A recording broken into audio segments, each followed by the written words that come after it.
2024 సార్వత్రిక ఎన్నికల్లో ఆంధ్రప్రదేశ్ సంబంధించి వైసీపీ 151 సీట్ల నుంచి 11 స్థానాలకి పరిమితమైంది. అయితే వైసీపీలో జరిగినటువంటి ఒక ఘోర పరాజయానికి ఏంటి కారణాలు అని చెప్పి ఒక్కొక్కటిగా చూస్తూ వస్తున్నారు. అయితే ఈ విషయంలో సజ్జల భార్గవరెడ్డి చాలా పెద్ద తప్పులే బయటపడుతున్నట్టుగా వైఎస్ఆర్సీపీకి సంబంధించినటువంటి ఒక అనుచరులు చెప్తున్నారు. అయితే సజ్జల భార్గవరెడ్డి తీసుకున్నటువంటి ఒక డెసిషన్స్ ఇప్పుడు పూర్తిగా కుప్పగూలడానికి, వైసీపీ కుప్పగూలడానికి అతనే కారణం అంటూ కొన్ని కథనాలు వినిపిస్తున్నాయి.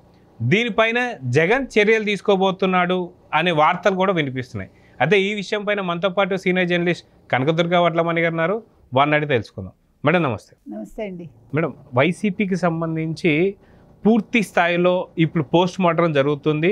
ఒక్కొక్కటిగా చూస్తున్నటువంటి ఒక సందర్భంలో సోషల్ మీడియాకి సంబంధించి పెద్ద ఎత్తున ప్రచారాలు కావచ్చు, దానికి సంబంధించి తీసుకున్నటువంటి ఒక వ్యక్తి సజ్జల భార్గవరెడ్డి అని చెప్పి ఇంతకుముందు కూడా మనం చూసాం.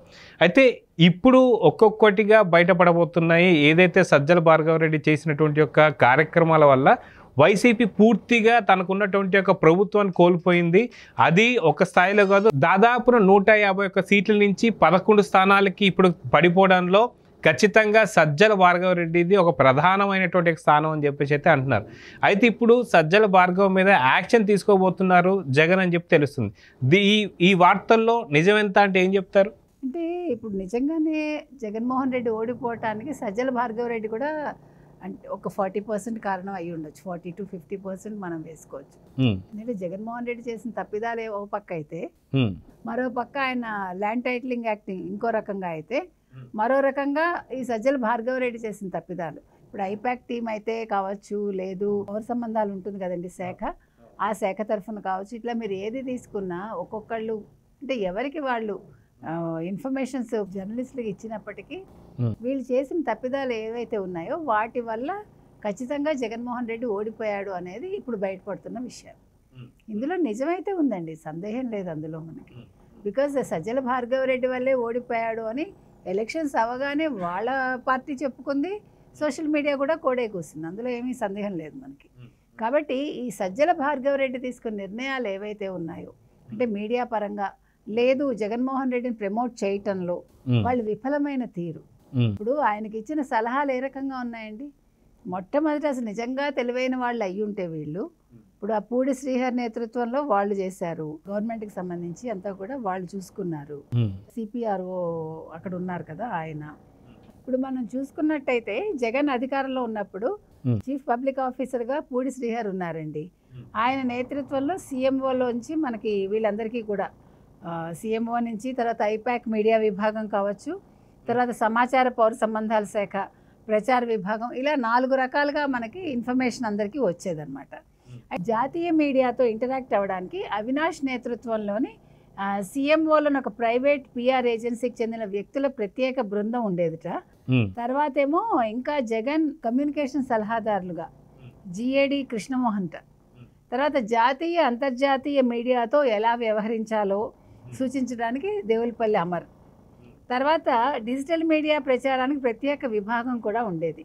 పార్టీ ప్రధాన కార్యదర్శి సజ్జల రామకృష్ణారెడ్డి ఉన్నారు కదండి, వాళ్ళ అబ్బాయి సజ్జల భార్గవరెడ్డి, ఇతను సోషల్ మీడియా టీంతో సహా వైఎస్ఆర్సీపీకి భారీ క్యాంపెయిన్ టీం కూడా ఉండేది ఇతని నేతృత్వంలో. సో ఇన్ని రకాలుగా ఆయనకి ప్రచారం చేయడానికి ఇంతమంది సహకరించారు. అంటే ఎంత డబ్బు ఖర్చు పెట్టారు, ఇందులో ప్రభుత్వ ధనం ఎంత ఉంది కూడా ఆలోచించాలి. అంటే ఆయన సొంతంగా ఇచ్చుకున్నాడు ఐపాక్కి వాళ్ళకి, తర్వాత ఈ ప్రైవేట్ పిఆర్ ఏదైతే ఉందో వీళ్ళకి ఎలా ఇచ్చారు ఈయన జగన్మోహన్ రెడ్డి, అంటే పేమెంట్స్ మనం మాట్లాడేది. కాబట్టి ఓ పక్క ప్రభుత్వ ధనాన్ని ఖర్చు పెట్టారు, మరి మొత్తం ఇన్ని రకాల విభాగాలు అంటే ఇంతమంది ఉండి కూడా జగన్మోహన్ రెడ్డిని గెలిపించలేకపోయారు. అమర్ లాంటి వాళ్ళని పెట్టుకున్నారు. మనం చెప్పుకుంటూనే ఉన్నాం, జీవిడి కృష్ణమోహన్ అయితే ఒకే స్క్రిప్ట్, ఆయన ప్రతిరోజు ఒకే స్క్రిప్ట్, ఏం మార్పు లేదు. మీరు చూసారంటే ఇప్పటికీ మొన్న కూడా ఓడిపోయాక కూడా అదే స్క్రిప్ట్, మనం చెప్పాం కూడా స్క్రిప్ట్ మార్చుకోండి అని. అంటే మరి గుడ్డిగా నమ్ముతాడా జగన్మోహన్ రెడ్డి? ఎందుకు ఆయన పట్టించుకోడు? ఎందుకంటే అసలు మనకు కావాల్సింది ముఖ్యంగా డిజిటల్ మీడియా కావచ్చు, లేదు ఈ పౌర సంబంధాల శాఖ కావచ్చు, వీళ్ళు చాలా కీలకం కదండి. ఇప్పుడు ఒక ప్రభుత్వానికి సంబంధించి ఒక ముఖ్యమంత్రికి సంబంధించిన ఏ అంశాన్నైనా చేరవేయడంలో వాళ్ళు చాలా జాగ్రత్తగా ఉండాలి, చాలా కొత్త విధానాలు రూపొందించగలగాలి. వీళ్ళు ఏది చేయలేకపోయారు. ఇంతమందిని పెట్టి ఇంత సిబ్బంది ఉండి అంతకంటే ఈ సజ్జల భార్గవరెడ్డి లాంటి వాళ్ళు ఐపాక్ టీంని పెట్టి వాళ్ళకి 100 కోట్లు ఇచ్చారన్నారు. 100 కోట్లు ఇచ్చారా ఇంకా ఎక్కువ ఇచ్చారో మనకు తెలియదు. సో వీళ్ళందరూ కూడా ఆయన్ని తప్పుదోవ పట్టించారా? నిజంగా అసలు వీళ్ళందరూ ఇంతమంది ఉంటే మొట్టమొదటి వాళ్ళు చేయాల్సిన పని ఏంటండి? ఈ పరదాలు తీయించాలి దేవన్ నుంచి. పరదాలు ఎప్పుడైతే తీయించలేకపోయారో, ఆయన ఓడిపోయాక కూడా పరదాల ముఖ్యమంత్రి అనే పేరు మిగిలిపోయిందంటే ఈ టీమ్స్ ఎంత బాగా పనిచేస్తాయో మీరు చూడండి. ఒక ముఖ్యమంత్రి అన్నవాడు ఒక ప్యాలెస్కి పరిమితం అయిపోకుండా ప్రజల్లో మమేకం అవ్వాలి అని చెప్పే నాథుడు లేకపోయాడు ఇంతమందిలో. అది అంటే జగన్మోహన్ రెడ్డికి తెలిసి చేశాడా తెలియక చేశాడా మనకు తెలియదు. అయితే ఇప్పుడు ప్రక్షాళన చెయ్యాలి అని ఒక ఆలోచనలో ఉన్నాడని తెలుస్తోంది. అంటే ఇప్పుడు సజ్జల భార్గవరెడ్డిని పంపిస్తారు ఇంటికి. ఆల్రెడీ ఐపాక్ వాళ్ళు వెళ్ళిపోయారు. ఇప్పుడు ఈ పూడి శ్రీహరి వీళ్ళు కూడా ఉన్నారు, 2-3 వాళ్ళే చూసుకుంటున్నారు. సరే, మొత్తం ఈ సలహాదారులందరూ ఇళ్లబాట పట్టారు. ఎందుకంటే జీతాలు ఇవ్వాలి కదా, ఎవడిస్తాడు? జగన్మోహన్ రెడ్డి జేబులోంచి ఇవ్వడు కదా. కాబట్టి అందరూ రిజైన్లు అయితే చేసేసారు, అయిపోయింది. వాళ్ళకి జీతాలు లేవు కాబట్టి వాళ్ళు ఊరికే సలహాలు ఇస్తారా? ఇంతకాలం అప్పనంగా తిన్నందుకు ఏమైనా సలహాలు ఇస్తారా మనకు తెలియదు. అది అంటే జగన్మోహన్ రెడ్డికి ఉండే ఆ మంచితనమో లేకపోతే ఆయన మీద ఉండే అభిమానం వాళ్ళకి ఏమైనా ఉందా లేదా అనేది ఆయన నిర్ణయించుకోవాలి, మనకు తెలియదు అది. కాబట్టి ఇప్పుడు సలహాలు ఇచ్చేవాళ్ళు లేరు కాబట్టి మళ్ళా కొత్తగా ఒక ప్రైవేట్ ఏజెన్సీ లాగా పెట్టుకోవాలని చూస్తున్నాడు జగన్మోహన్ రెడ్డి. అయితే గతంలో ఎలక్షన్స్ అయిపోయిన వెంటనే, అయితే ఎలక్షన్స్కి ముందు దాకా కూడా సజ్జల భార్గవరెడ్డి కావచ్చు లేదా సజ్జల రామకృష్ణారెడ్డి కావచ్చు జగన్కి ఇచ్చేటువంటి ఒక ఏదైతే సలహాలు సూచనలు ఉన్నాయో లేదంటే ప్రజల్లో మీ గురించి ఇలా అనుకుంటున్నారని చెప్పేసి అన్నాయి ఉన్నాయో అవన్నీ కూడా వాస్తవాలు కాదని చెప్పి తర్వాత తెలిసిపోయింది. అయితే ఎలక్షన్స్ అయిపోయిన వెనువెంటనే ఎలక్షన్ పోలింగ్ బూత్లో ఏం జరిగిందనేది అక్కడ ఉన్నటువంటి పోలింగ్ ఏజెంట్స్ అందరూ కూడా ఎవరైతే ఉన్నారో వాళ్ళు చాలా స్పష్టంగా వైసీపీకి కావచ్చు లేదా జగన్ దాకా తీసుకెళ్ళినటువంటి ఒక అవన్నీ విని అప్పుడే సజ్జల రామకృష్ణారెడ్డిని సజ్జల భార్గవరెడ్డిని ఇద్దరి మీద చాలా సీరియస్ అయ్యాడు. ఆఖరికి చేయి చేసుకున్నాడు అని కూడా వార్తలు వచ్చిన సంగతి తెలిసిందే. అయితే అప్పటి నుంచి కూడా ప్రక్షాళన చేయాలని అనుకుంటున్నటువంటి ఒక జగన్ ఇప్పుడు కరెక్ట్ సమయం అని చెప్పేసి అనుకుంటున్నారు అనుకోవచ్చా? అంతే అండి, మీరు చెప్పింది కరెక్ట్. ఆ రోజు వాళ్ళిద్దరి మీద చాలా సీరియస్ అయ్యాడు ఆయన. ఓటమికి కారణం సజ్జల భార్గవరెడ్డి, సజ్జల రామకృష్ణారెడ్డి. ఎందుకంటే ఈయనకి ఫ్రంట్ ఫేస్గా ఉన్నది సజ్జల రామకృష్ణారెడ్డి. ఏ ప్రెస్ మీట్ అయినా లేదు ఏదైనా ఒకటి చెప్పాలన్నా కూడా రామకృష్ణారెడ్డి మైక్ ముందు ప్రత్యక్షం అయ్యేవాడు. మరి అది జగన్మోహన్ రెడ్డికి ముందు నుంచి తెలియలేదా? 5 ఏళ్ళు నిద్రపోయాడు ఆయన. కనీసం భారతీరెడ్డి ఏం చేస్తుంది పట్టించుకోకుండా? చుట్టూ ఉన్న వాళ్ళు చెప్పాలి కదా, అవినాష్ రెడ్డి అయినా చెప్పాలి కదా, లేదు విజయసాయి రెడ్డి చెప్పాలి కదా. అంటే కావలసిన వాళ్ళు ఎవరు చెప్పలేదంటే అంటే వాళ్ళు వదిలేశారా కావాలని, లేకపోతే అది పెద్ద విషయంగా భావించలేదా మనకు తెలియదండి. ఏది ఏమైనా డ్యామేజ్ చేసింది రామకృష్ణారెడ్డి. అక్కడ ధనంజయ రెడ్డి ఒక రకంగా డ్యామేజ్ చేస్తే ప్రెస్ వ్యవహారాలకు సంబంధించి మొత్తం ఈయన ముంచింది మాత్రం రామకృష్ణారెడ్డి. తర్వాత డిజిటల్ వ్యవహారాలు కావచ్చు, మిగతా మొత్తం ప్రైవేట్ మీడియాకి సంబంధించి కావచ్చు, ఏదైనా మొత్తం అన్నీ కలిపి ముంచింది సజ్జల భార్గవరెడ్డి. కాబట్టి ఇంత లేటుగా ఆయన మరి నిర్ణయం ఎందుకు తీసుకున్నాడు? సడన్గా జ్ఞానోదయం అయిందా మనకు తెలీదు. ఆ రోజు ఈ గొడవల్లోనే సజ్జల రామకృష్ణారెడ్డిని చేసుకున్నాడని మనకు వార్తలు వచ్చాయి. అందుకే అతను పక్కకుంటున్నాడు. ఇప్పుడు మనం చూసామంటే ఏ రోజు ప్రెస్కు ముందు రావట్లేదు. అవును, మీరు అన్నట్లు ఖచ్చితంగా ఎలక్షన్స్ అయిపోయిన తర్వాత ఏదైతే వాళ్ళిద్దరిపైన సీరియస్ అని చెప్పేసి అనుకున్నామో ఆనాటి నుంచి ఈనాటి వరకు దాదాపున ఒక 10-20 ప్రెస్ మీట్లు జరిగినా సరే దాంట్లో మహా అంటే 1-2 తప్ప సజ్జల రామకృష్ణారెడ్డిని కావచ్చు, భార్గవ కావచ్చు ఎక్కడ కనిపించడం లేదు. అదే కదా, 2-3 సార్లు మీరు చెప్పినట్టు మనకి సజ్జల రామకృష్ణారెడ్డి ఫేస్ కనిపించింది.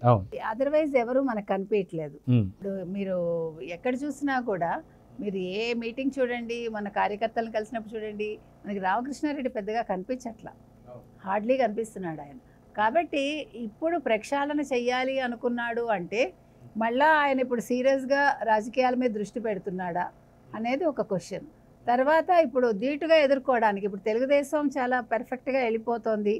సోషల్ మీడియా కావచ్చు, వాళ్ళకి అంటే వాళ్ళ ఛానల్స్ వాళ్ళకు ఉన్నాయి అని కదా వాళ్ళ ఏడుపు, వాళ్ళ సాక్షి ఉన్నాయి. ముందు సాక్షిని ప్రక్షాళన చేసుకోమనండి. సాక్షి ఛానల్ కావచ్చు, సాక్షి పేపర్ కావచ్చు, ముందు ఆ రాసే విధానం మానుకుంటే వాళ్ళు ఇంకెవరిని కొత్తగా జాయిన్ చేసుకోక్కర్లే, వాళ్ళకి బుర్ర ఉంటే కనుక. అయితే ఎప్పుడూ కూడా నెగిటివ్ కథనాలు ఇవ్వడం, ఎంతసేపు చంద్రబాబుని తిట్టడం, దీని మీద కాన్సన్ట్రేట్ చేస్తున్నారు వాళ్ళు. లేకపోతే లోకేష్ని తిట్టడం, లేకపోతే పవన్ కళ్యాణ్ తిట్టడం, ఇప్పుడు జరగనివి జరుగుతున్నట్టు కథలు రాయడం. ముందు ఆ ఛానల్లో ఈశ్వర్ లాంటి వాళ్ళని తీసేస్తే సగం ఆయనకి, నిజంగా చెప్తున్నానండి, జగన్మోహన్ రెడ్డి నిజంగా తెలివైన వాడైతే అక్కడ ఛానల్లో కొంతమందిని తీసేసి ఈ రకంగా ఆయన గురించి మాట్లాడే వాళ్ళందరినీ పక్కన పెట్టాలండి. ఈ కథనాలన్నీ మార్చుకోవాలి వాళ్ళు. వాళ్ళు వాస్తవాలు ఇవ్వడం మొదలు పెడితే సాక్షి అనేది, ఆ పేపర్ అనేది ఒక వర్గానికి చెందింది అనే భావన పోతుంది.